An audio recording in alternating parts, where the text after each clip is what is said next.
সাদা কাপড় পরা ফ্লোর থেকে উপর পর্যন্ত। এই ঘটনাটা এখন থেকে প্রায় 20-25 বছর আগের কথা। আমি ক্লাস 2 অথবা 3-তে সেই সময় পড়ি।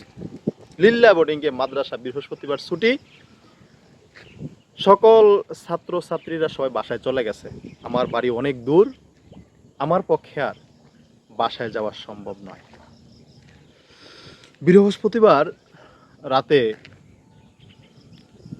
একটা পাতলা খাতাই ছিল, বালিশ টালিশ বা মোটা কোনো খাতা ছিল না, মিসকিন মানুষের মতো। খাতাটার বিছাইয়া ওটার উপরে শুইয়া 2-3টা পোল্টি মারলে উপরে নিচে সমান হয়ে যেত। তবে টেকনিকটা কাজে খাটে দেখতে পারেন আপনারা।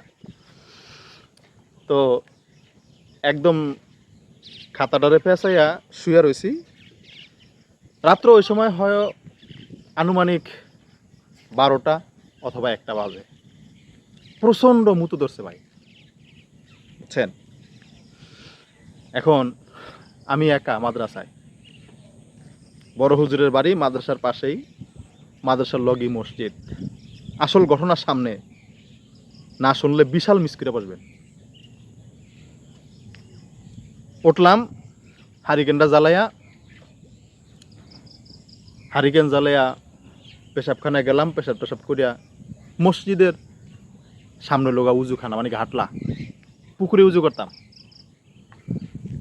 তো এই ঘাটলায় হারিকেনটা থুইয়া উজু করতে গেছি। উজু করিয়া হারিকেনটা হাতে লইয়া গরম দিয়া মাদ্রাসায় আমার রুমে আর কি।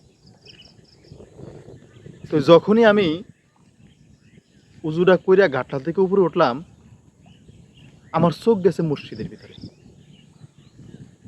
বুঝছেন। যখনই মসজিদের ভিতরে চোখ গেছে, তখন দেখি সাদা কাপড় পরা ফ্লোর থেকে উপর পর্যন্ত এত লম্বা একটা মানুষ খাড়িয়ে রয়েছে। তো এইটা দেখার সাথে সাথে আমার আর কোনো হুঁশ নাই। আমি খিচ্ছা দৌড় যে দিছি, কয়েকটা উল্টে খাইয়া রুমে ঢুকছি।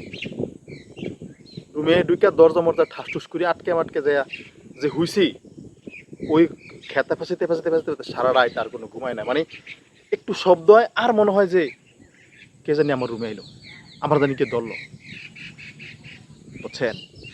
এরকম ভয়ঙ্কর পরিস্থিতি গেছে এই যখন ক্লাস 2-3-তে, মানে আতফাল আছিল, মানে ক্লাসের নাম ছিল আতফাল, মানে একদম ছোটকালের কথা আর কি।